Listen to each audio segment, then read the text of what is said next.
Hello दोस्तों, study promoters में आपका स्वागत है। दोस्तों, आज की इस वीडियो में हम पढ़ेंगे कक्षा 12 के हिंदी के पद्य खंड से महादेवी वर्मा जी द्वारा रचित गीत का भाग 2, जो कि दीप शिखा से लिया गया है। इसके पहले भाग 1 का वीडियो उपलब्ध है, जिसे आप चैनल पर जाकर देख सकते हैं, या हम उसका लिंक डिस्क्रिप्शन में दे देंगे, आप यहाँ से भी देख सकते हैं। चलिए अब शुरू करते हैं इस गीत को। इस गीत में महादेवी वर्मा जी का साधना पथ अपरिचित है और उनके मार्ग में आने वाली कठिनाइयों का कलात्मक ढंग से विवरण प्रस्तुत करते हुए वे कहती हैं कि पंथ होने दो अपरिचित, प्राण रहने दो अकेला, घेर ले छाया अमाबन, आज कज्जल अश्रुओं में रिमझिमाले यह गिराघन। पंथ होने दो अपरिचित, प्राण रहने दो अकेला। वे कहती हैं कि पंथ होने दो अपरिचित, अर्थात यदि मेरा साधना पथ अपरिचित है तो होने दो, और प्राण रहने दो अकेला, और उस मार्ग पर मेरा प्राण अकेला है तो रहने दो।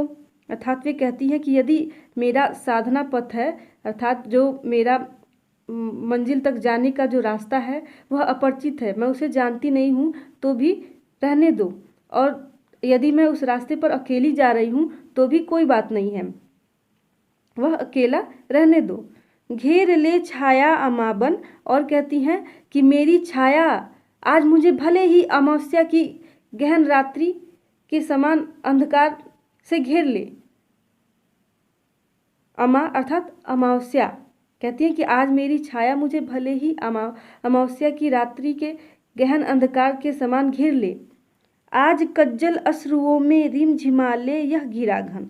कज्जल अर्थात काजल, और कहती हैं कि आज चाहे मेरी जो काजल है, काजल लगी हुई आंखें हैं, आज भले ही मुझे बादल के समान आंसुओं की वर्षा करने लगे, और फिर भी कोई चिंता की आवश्यकता नहीं है। अर्थात जो मेरी काजल लगी आंखें हैं वह बादल के समान वर्षा करने लगे, अर्थात बादल के समान आंसू बरसाने लगे, फिर भी चिंता करने की कोई बात नहीं है।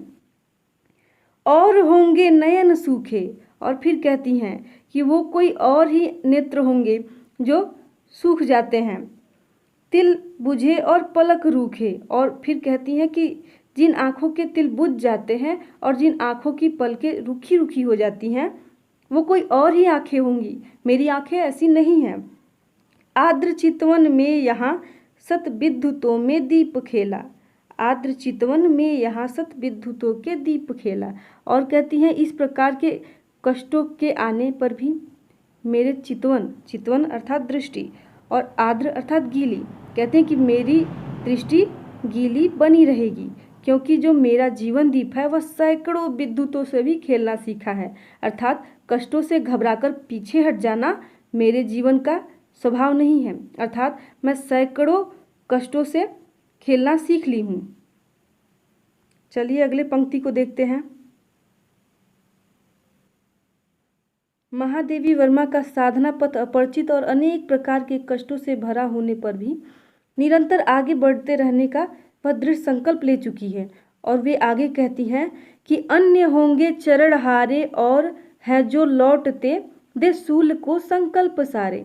अन्य होंगे चरण हारे, कहती हैं कि वो कोई और ही चरण होंगे जो हार गए होंगे, और हैं जो लौटते दे सूल को संकल्प सारे, और कहती हैं कि वे कोई अन्य ही चरण होंगे जो हार मानकर तथा मार्ग के कांटों को अपने सारे संकल्प समर्पित करके निराश होकर लौट आते हैं।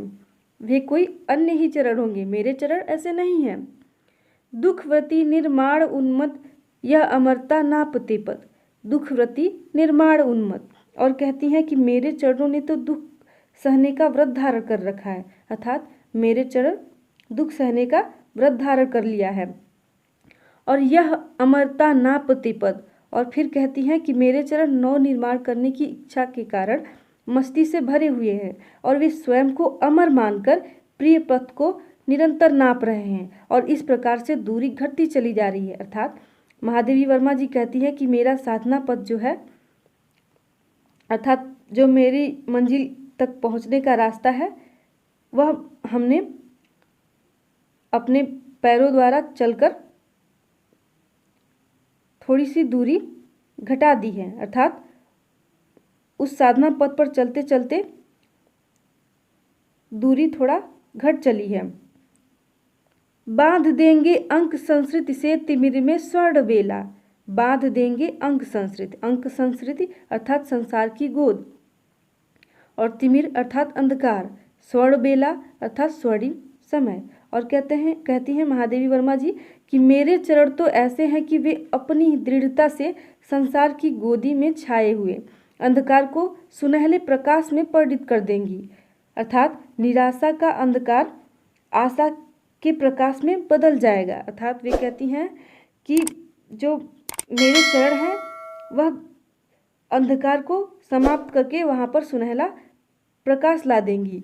मेरे चरण ऐसे हैं। चलिए आगे देखते हैं। दूसरी होगी कहानी शून्य में जिसके मिटेश्वर धूलि में खोई निशानी। दूसरी होगी कहानी, महादेवी वर्मा जी कहती हैं कि वह कहानी कोई दूसरी होगी, अर्थात वह मेरी कहानी नहीं हो सकती, वो किसी और की ही कहानी होगी। शून्य में जिसके मिटेश्वर धूलि में खोई निशानी, जिसके स्वर शून्य में मिट गए होंगे, अर्थात शून्य अर्थात अंतरिक्ष में विलीन हो गए होंगे। धूलि में खोई निशानी, और जिसकी निशानी धूल में खो गई होगी, अर्थात जिसके पद चिन्ह धूल में कहीं खो गई होगी। आज जिस पर प्रलय विस्मित, और कहती है कि मेरे अदम्य उत्साह और मेरे दृढ़ विश्वास, अडिग आत्मविश्वास पर वह प्रलय भी आज विस्मित है, अर्थात प्रलय भी आज आश्चर्यचकित है। मैं लगाती चल रही नित अर्थात प्रतिदिन रोजाना, और जिस पर मैं प्रतिदिन रोजाना चल रही हूँ मोतियों की हाट अर्थात बाजार, अर्थात अपने अश्रुरूपी मोतियों की बाजार लगाते हुए चिंगारियों का एक मेला। उससे जो दूसरे पथिक है, जो दूसरे साधक है, वो भी उससे कुछ प्रेरणा ले सके, अर्थात वो भी उससे कुछ सीख सके। इसलिए मैं प्रतिदिन अपने अश्रुरूपी मोतियों की बाजार लगाते हुए चल रही हूँ, जिससे जो दूसरे साधक है वो भी कुछ सीख सकें। इस गीत में महादेवी वर्मा अपने दृढ़ संकल्प का वर्णन करते हुए कहती हैं कि हास का मधुदूत भेजो, रोष की भ्रूभंगिमा पतझार को चाहे सहेजो। हास का मधुदूत भेजो, कहती हैं कि हे प्रियतम, चाहे तुम मुस्कान का मधुदूत भेजकर मुझे अपनी ओर आकृष्ट करो। हास का मधुदूत अर्थात मुस्कान रूपी मधुदूत। वे कहती हैं कि चाहे तुम मुस्कुराकर मुझे अपनी ओर आकृष्ट करो, और रोष की भ्रूभंगिमा पतझार को चाहे सहेजो। भ्रूभंगिमा अर्थात भौहों की वक्रता, और कहती है कि और चाहे तुम अपने भौहों की वक्रता से क्रोध प्रकट करते हुए पतझार को एकत्रित कर लो, अर्थात चाहे तुम प्रसन्न हो जाओ अथवा अप्रसन्न। ले मिलेगा उर अचंचल वेदना जल स्वप्न सतदल। और कहती हैं किंतु मेरा जो अडिग हृदय की वेदना है वह जल और सपनों का कमल पुष्प लिए तुम्हारे सेवा में अवश्य ही उपस्थित रहेगा।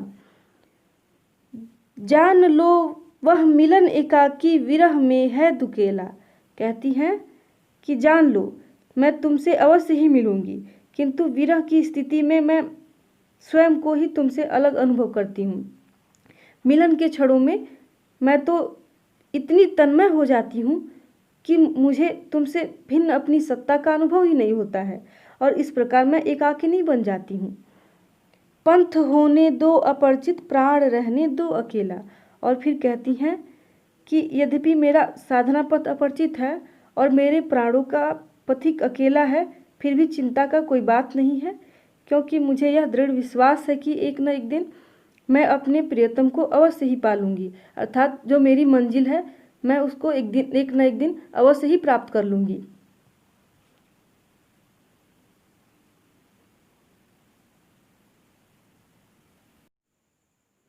तो दोस्तों गीत का यह दूसरा भाग भी समाप्त होता है, जो कि दीपशिखा से लिया गया है।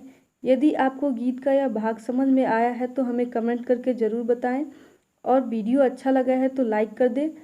और जो हमारा नेक्स्ट वीडियो आने वाला है वह गीत का तीसरा भाग होगा, जो कि पुनः सांद गीत से लिया गया है। अतः अगले वीडियो का नोटिफिकेशन सबसे पहले प्राप्त करने के लिए इस चैनल को तुरंत ही सब्सक्राइब कर लें और बेल आइकन को दबा दें। तब तक के लिए नमस्कार, फिर मिलेंगे।